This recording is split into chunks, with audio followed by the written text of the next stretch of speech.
வந்து ஆட்சிக்கு வந்து என்ன புடுங்க போறாரு, இவர் வந்து சிஎம் ஆகி என்ன மக்களுக்கு நல்லது கிளிக்க போறாரு அப்படிலாம் சொல்லுவீங்க. அப்படிலாம் கிடையாது. மறுபடியும் டிஎம்கே ஆட்சிக்கு வந்துச்சுன்னா சீரியஸா சார் தமிழ்நாடே நாசமா போயிடும். விஜய் வந்து அரசியலுக்கு வரேன்னு சொன்னாவே அவன் அங்க டர்ரு வாங்கிட்டான். அந்த மாதிரி பயம், அந்த பயம் தான் விஜய்க்கு சப்போர்ட் பண்ற பெண்கள் எல்லாத்தையும் வந்து ஒரு மாதிரி அவதூறுவா பேசுறது, அசிங்கமா பேசுறது, இதுங்களுக்கு என்ன தெரியும் தற்கூறிங்க அப்படிலாம் பேசுறது. இவர் 10 சீட்டு கூட வாங்க மாட்டாரு அப்படின்னு ரங்கராஜ் பாண்டே சொன்னாரு. சொல்றவங்க சொல்லிட்டு தான் சார் இருப்பாங்க. பட் ஃபைனல் ரிசல்ட் ஒன்னு இருக்கு இல்லையா? ஏண்டா சாப்பாட்டுல உப்பு போட்டு சாப்பிட்டு சொரணை இருக்கிறதுனாலதான் நாங்க போய் டிவி கேக்கு ஓட்டு போடுறோம். நீங்க இதுக்கு முன்னாடி ஓட்டு போட்டு என்ன கிழிச்சிங்கன்னு தெரியலையா உங்களுக்கு? ஒவ்வொரு வீட்டுல வந்து ஒரு 5 பேர் இருப்பாங்கன்னா அதுல 4 பேராவது 3 பேராவது டிவி கேக்கு தான் சார் ஓட்டு போட்டுருப்பாங்க. எலெக்ஷன் டே அன்னைக்கு இன்னும் எவ்வளவு தில்லுமுல் வந்து நடக்க வாய்ப்பு? அதுக்கு முன்னாடியே நிறைய வந்து பணம் பட்டுவாடா பண்ணிருக்காங்க. ஓட்டு போறதுக்கு ஒரு ஆளுக்கு இவ்வளோ 5000 அந்த மாதிரி 2000 3000 லைவா பாத்துருக்கேன். என்கிட்டயே கூட கேட்டிருக்காங்க, சார் பட்டாசு அடிச்சு செலிப்ரேஷன் பண்ணுவாங்க சார். இங்க பாருங்க ஒரு ஏரியாலயும் அவன் பட்டாசு அடிச்சு செலிப்ரேட் பண்ணுவாங்க. நிறைய பேர் வந்துட்டு இந்த நம்ம ஆளுங்கட்சி சேனல்ஸ் எல்லாம் நிறைய இருப்பாங்க, பொட்டி வாங்கிட்டு அது தாவேக்க வந்து ரொம்ப டவுனா இருக்கு, டிஎம்கே வந்து ரொம்ப ஃபர்ஸ்ட்ல இருக்கு, அதுதான் வந்து மறுபடியும் ஆட்சி பிடிக்க போகுது. நிறைய சேனல்லாம் நான் பார்த்தேன். லைக் புதிய தலைமுறையா இருக்கட்டும், 24x நியூஸ் சேனல், இந்த மாதிரி சேனல்லாம் நிறைய பார்த்தேன். இதைய கம்பேர் பண்ணும்போது வேர்ல்ட் லெவல்ல சேனல்லாம் இருக்கு இல்லையா, அதையும் போய் பார்த்து தெரிஞ்சுக்கோங்க. அதுல பாத்தீங்கன்னா தாவேக்கா தான் வரும்ன்ற ஒரு கருத்து கணிப்பு வந்து சொல்லியிருக்காங்க. ஃபர்ஸ்ட் தாவேக்கா, அடுத்தது வந்து டிஎம்கே, அடுத்தது ஏடிஎம்கே, என்டிக்கு வந்து ஒரு 2-3 தொகுதியில சீட்டு வரும் அப்படிலாம் சொல்லியிருக்காங்க. ஸோ வந்துட்டு நம்ம எலெக்ஷன் ரிசல்ட் வரத்துக்கு முன்னாடியே வந்து யாரும் வந்து ஜட்ஜ் பண்ண முடியாது. நீங்க வேணா பொருளைய கிளப்பிக்கலாம், எல்லாமே பண்ணிக்கலாம், நிறைய நியூஸ் சேனல்லாம் போடலாம். அதையும் வந்து நிறைய பேர் வந்து தாவேக்கா தொண்டர்கள் இல்ல கட்சியில இருக்கவங்க எல்லாமே வந்து பார்த்து ஃபீல் பண்ணாதீங்க. கண்டிப்பா விஜய் வரதுக்கு சான்ஸ் இருக்கு சார். இப்போ ஸ்டார்டிங் வந்து பேசுனாங்க, இவரெல்லாம் வந்து அரசியலுக்கு வந்து வருவாரா, வந்தாலும் நிற்பாரா, இவங்களுக்கு ஆள் கிடைக்குமா, வந்தாலும் வந்து ஓட்டுக்கு போய் கேட்பாரா, இவங்களுக்கு 234 தொகுதியில் நிப்பாங்களா அப்படின்ற மாதிரி லெவலா வந்து பண்ணி இது பண்ணாங்க. இப்போ அட்லீஸ்ட் லாஸ்ட்ல வந்து பாத்தீங்கன்னா ஒரு 10% சீட் ஆச்சு நீங்க வந்து எடுப்பாரா அப்படின்ட்டு ரங்கராஜ் பாண்டே வந்து கேட்டிருந்தாரு. இப்ப அதுக்கு வந்து நீங்க 10 சீட்டு வந்துட்டு கேட்பாங்க, நிறைய பேர் அப்படிதான் கேட்பாங்க. ஸோ அவர் வந்து 234 தொகுதியிலையும் வின் பண்ணும் அப்படிலாம் எங்களோட எக்ஸ்பெக்டேஷன் இல்லை. சிஎம்மா வந்துட்டா போதும். இவர் விஜய் வந்ததுக்கு அப்புறம் நிறைய பாருங்க ஓட்டு புரியும். ஸோ நிறைய சீட்டு வரும், ஒவ்வொரு தொகுதியிலையும் வின் பண்ணுவாங்க டிவிகே வேட்பாளர்கள். நிறைய பேர் சொல்லுவாங்க டிவிகே வராது, எதுவும் பண்ண முடியாது, இவர் வந்து ஆட்சிக்கு வந்து என்ன புடுங்க போறாரு, இவர் வந்து சிஎம் ஆகி என்ன மக்களுக்கு நல்லது கிளிக்க போறாரு அப்படிலாம் சொல்லுவீங்க. அப்படிலாம் கிடையாது. ஒருத்த வந்து ஆட்சிக்கு வராதுக்கு முன்னாடியே வந்துட்டு நிறைய நல்லதெல்லாம் பண்றாங்க. நார்மலா ஒரு அரசியல் பெரிய அரசியல் தலைவர்கள்லாம் என்ன பண்ணுவாங்கன்னா, சின்னதா ஏதாவது ஒரு விஷயம் பண்ணாவே அதை எடுத்து பெருசா வந்து பேப்பர்ல வந்து எலாபரேட் பண்ணி போடுறாங்க. நிறைய வந்து அது வந்து ப்ரொமோஷன் பண்ணிடுறாங்க, நாங்க இதை பண்ணோம் அதை பண்ணோம். ஆனா விஜய் வந்துட்டும் அவர் என்னதான் நல்லது பண்ணாலும் வந்துட்டு பெருசா வெளியே காட்டிக்க மாட்டாரு. காமிக்காமே அவ்வளவு நல்லது பண்ணிருக்காரு. இப்ப வந்து அவர் சிஎம் சீட்ல உட்காந்துட்டாருன்னா மக்களுக்கு எவ்வளவு நல்லது பண்ணுவாரு. அவரோட திட்டங்களா இருக்கட்டும், அறிக்கைகள்லாம் பாத்தீங்கன்னா அவ்வளவு ஒர்க்ஃபுல்லான திட்டங்கள். அந்த அறிக்கைகள்லாம் பாருங்க, மற்ற டிஎம்கேவா இருக்கட்டும் ஏடிஎம்கேவா இருக்கட்டும், அவங்களோட அறிக்கைகளை கம்பேர் பண்ணும் போது இவரோட அறிக்கையை எடுத்து பாருங்க, இந்த மாதிரி யாரும் சொல்லியிருக்க மாட்டாங்க. இது ஒரு வித்தியாசமா இருக்கு. அது வந்து யூஸ்ஃபுல்லான ஒரு அறிக்கைகள் தான். பெண்களுக்கு எவ்வளோ நல்லது இருக்கு அதுல, அதெல்லாம் பாருங்க. இப்ப இந்த எக்ஸிட் போல்ல வந்து இப்ப 3-4 இடங்கள் டிஎம்கே அதிகமா ஜெயிக்கும், 2 இடம் ஏடிஎம்கே ஜெயிக்கும், ஒரே ஒரு இடம் மட்டும் வந்து டிவிகே ஜெயிக்கும் சொல்லியிருக்காங்க. இதை வந்து பார்த்து ஒரு சில பேர் அவங்கவுங்க விருப்பமானது வந்து நிறைய பேர் போட்டுக்கிறாங்க டிஎம்கே சார். இதை வந்து ஜட்ஜ் பண்ணக்கூடாது சார். இது வந்து ஒரு கருத்து கணிப்பு. ஸோ லைக் நம்மள மாதிரி சோசியல் மீடியாவில் உள்ள ரிப்போர்ட்டர்ஸா இருக்கட்டும், காலேஜ்ல போய் யார் வருவாங்கன்னு சொல்லிட்டு அந்த சீட் எழுதி போடுறது, அதே மாதிரி மக்கள்கிட்ட பேட்டி எடுக்கிறது ஒவ்வொரு தொகுதிகள்லாம், அதைதான் வந்து நம்ம இந்த எக்ஸிட் போல்னு சொல்லியிருக்காங்க. ஸோ அந்த கருத்து கணிப்பை வச்சு வந்து யாரும் வந்து ஜட்ஜ் பண்ண முடியாது. ஃபைனலா ஒன்று இருக்கு வித்யா, லார்டு ஒன்று வச்சிருப்பாரு, யாரு வரணும் வரக்கூடாதுன்னு. அதனால கண்டிப்பா டிவிக்கே தான் வரும்னு நான் சொல்லுவேன்.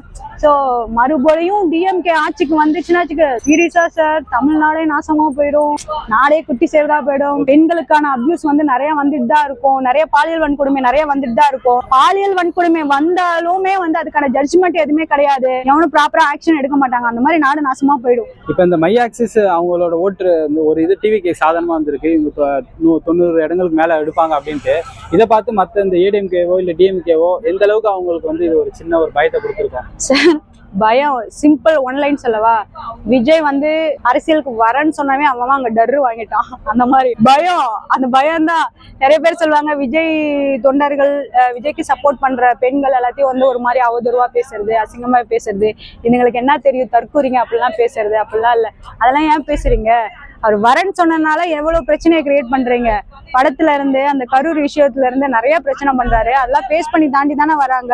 அதனால விஜய்னாவே எல்லா அரசியல் தலைவருக்கும் ஒரு பயம் வந்துடும் இல்லையா? அதான் இவர் 10 சீட்டு கூட வாங்க மாட்டாரு அப்படின்னு ரங்கராஜ் பாண்டே சொன்னாரு. சொல்றவங்க சொல்லிட்டு தான் சார் இருப்பாங்க. பட் ஃபைனல் ரிசல்ட் ஒன்னு இருக்கு இல்லையா? அதுல தெரியும் யாரு ஆட்சியில உட்காருவா உட்கார மாட்டானா. அதுல தெரியும். நம்ம அதுக்கு முன்னாடியே யாரையும் வந்து ஜட்ஜ் பண்ணக்கூடாது. இவன் தான் வந்து எங்க சீட்ல உட்காருவா, இவர் தான் வந்து சிஎம் சீட்ல உட்காருவாங்க. ரிசல்ட் ஃபைனல் ரிசல்ட்னு ஒன்னு இருக்குல்ல, கண்டிப்பா தெரியும்.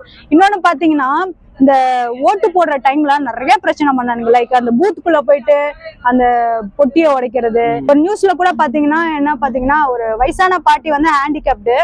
சோ அந்த பூத்ல இருக்கிற ஒருத்தர் வந்து ஒர்க் பண்ற ஒரு ஸ்டாஃபை வந்து ஓட்டு போட ஹெல்ப் பண்ணுங்கன்னா அந்த ஆள் போயிட்டு சூரியன் சின்னத்துல ஓட்டு போறா. அவள் எவ்வளவு தைரியம் இருக்கும்.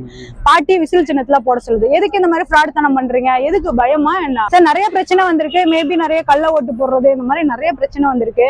இதெல்லாம் எப்படி வரப்போகுதுன்னு தெரியல. பட் வந்து டிவிக்கே வந்தா ஒரு மாற்றம் வரும்னு நிறைய பேர் எதிர்பார்ப்பாங்க. வந்தா நல்லா இருக்குன்னு ஒரு எக்ஸ்பெக்டேஷன் எல்லாருக்குமே இருக்கு சார். இப்போ இவர் செந்தில் வேலுன்றவர் கூட வந்து பாத்தீங்கன்னா வந்து ஐடி கம்பெனில வேலை செய்யறதுலாம் ஏன் விசிலுக்கு வந்து ஓட்டு போட்டீங்க? நீங்க பண்ற வேலை வந்து திமுக வந்து போடுறது, நீங்க சாப்பாடுல உப்பு போட்டு சாப்பிடுறது, நீங்க வந்து ஓட்டையே போட்டுறக்கூடாது அவருக்கு. ஏன்டா சாப்பாட்டுல உப்பு போட்டு சாப்பிட்டு சொரணை இருக்கிறதுனாலதான் நாங்க போய் டிவி கேக்கு ஓட்டு போடுறோம். நீங்க இதுக்கு முன்னாடி ஓட்டு போட்டு என்ன கிழிச்சிங்கன்னு தெரியலையா உங்களுக்கு? இதுக்கு முன்னாடி நடந்த ஆட்சியும் இப்ப இருக்கிற நடந்த ஆட்சியும் நீங்க என்னெல்லாம் மக்களுக்கு நல்லது பண்ணீங்கன்னு நாங்க லைவா பாட்டோம். என்னெல்லாம் நல்லது பண்ணீங்க, என்னெல்லாம் வந்து பெண்களுக்கு என்ன பண்ணீங்க ஏது பண்ணீங்கன்னு எங்களுக்கு தெரியும். ஸோ கரண்ட்ல நிறைய பேர் சொல்லுவாங்க படிச்ச பசங்க. ஸோ இந்த மாதிரி ஐடி கம்பெனிஸ்ல இருக்கிறவங்க ஒர்க் பண்றவங்க எல்லாருமே வந்து மோஸ்ட்லி பாத்தீங்கன்னா டிவிக்கே சப்போர்ட். சார் இன்னும் சொல்ல போனா ஒவ்வொரு வீட்டுல வந்து ஒரு 5 பேர் இருப்பாங்கன்னா அதுல 4 பேராவது 3 பேராவது டிவிக்கேக்கு தான் சார் ஓட்டு போட்டிருப்பாங்க. வயசான பாட்டில இருந்து ஓட்டு போடுறாங்க. அப்ப என்னன்னு பாத்துக்கோங்க. நீங்க பண்ண வரைக்கும் போதும், நீங்க ஓரமா போங்க. புதுசா ஒருத்தன் வரான், அவனுக்கு வழி விடுங்க. அவன் என்ன பண்றான்னு பாத்துட்டு அதுக்கப்புறம் அவன் எலெக்ஷன்ல நிக்கணுமா வேண்டாமான்றத நாங்க முடிவு பண்ணிக்கிறோம் தான் மக்கள் சப்போர்ட் பண்றாங்க. இப்ப இந்த எலெக்ஷன் அன்னைக்கே பாத்தீங்கன்னா ஹார்பர் தொகுதியில சேகர் பாபு வந்து இந்த சினோரா அசோக் அவரோட இதுல போயிட்டு கள்ள ஓட்டு போட முயன்று இருக்காரு.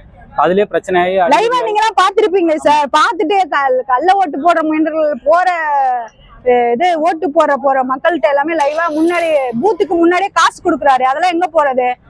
என்ன சொல்றதுன்னே தெரியல சார். அந்த மாதிரி எலெக்ஷன் டே அன்னைக்கு இன்னும் எவ்வளவு தில்லுமுல்லு வந்து நடக்க வாய்ப்பு. அதுக்கு முன்னாடியே நிறைய வந்து பணம் பட்டுவாடா பண்ணிருக்காங்க. ஓட்டு போறதுக்கு ஒரு ஆளுக்கு இவ்வளோ 5000 அந்த மாதிரி 2000 3000 லைவா பாத்துருக்கேன். என்கிட்டயே கூட கேட்டிருக்காங்க. ஆனா நான் வந்து எப்பொழுதுமே என்னோட ஓட்டை விற்க மாட்டேன். நான் யார்ட்டையும் காசு வாங்க மாட்டேன். என்னோட ஓட்டை கரெக்டா போட்டிருக்கேன். நிறைய பேர் மக்களுக்கு அது சொல்லி புரிய வச்சாலும் வந்துட்டு ஒரு சில பேருக்கு காசை வாங்கிட்டு அங்கதான் ஓட்டு போடுறாங்க. அது புரிய மாட்டேங்குது அவங்களோட ஓட்டை விற்க கூடாதுன்ட்டு. ரிசல்ட் வரும்போது தான் தெரியும் யாரு வருவாங்க போறாங்க என்னன்னு தெரியல.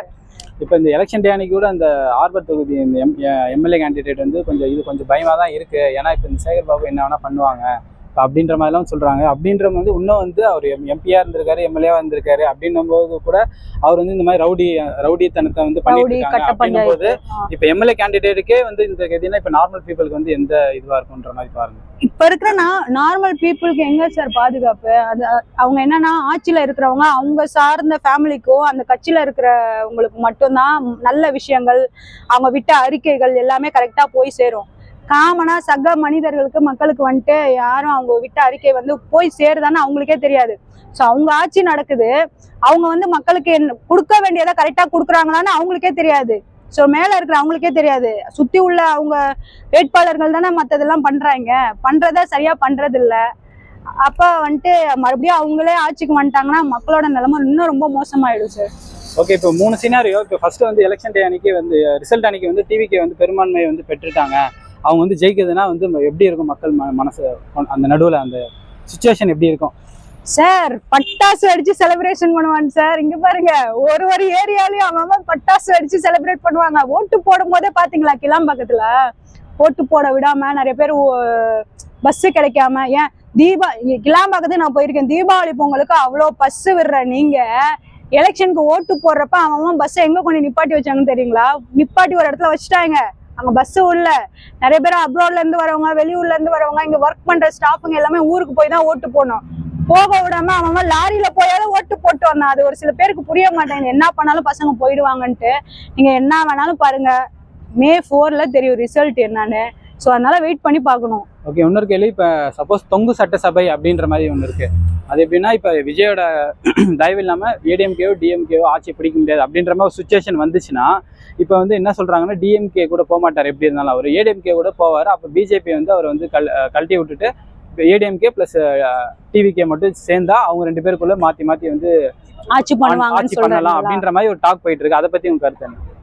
சார் நம்ம அவர் வரத்துக்கு முன்னாடியே டக்குன்னு வந்து ஜட்ஜ்மெண்ட் பண்ண முடியாது இல்லையா? இவங்க கூட போவாங்க, அவங்க கூட போவாங்க, நம்ம வந்தாதான் தெரியும். பட் இப்போ வரைக்கும் தனியா தானே இருக்காரு. அந்த மாதிரி இருந்தா ஆனா நீங்க சொல்ற மாதிரி தான் வரும். பட் அவர் யார் கூட கூட்டணியா இருக்க போறாரு அதெல்லாம் தெரியாது, வந்து பார்த்தாதான் தெரியும்.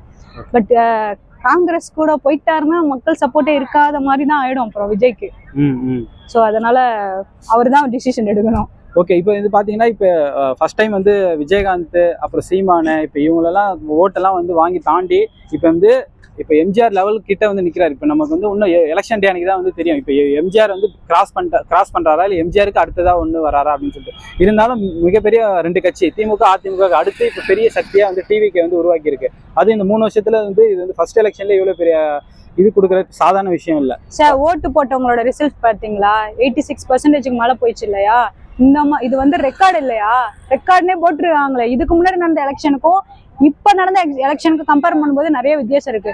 இப்ப இருக்க ஜென்சி கிட்ஸா இருக்கட்டும், இப்ப இருக்கிற நிறைய பேர் வந்து டிவி கேக்கு தானே சப்போர்ட் பண்ணி ஓட்டு போட்டிருக்காங்க.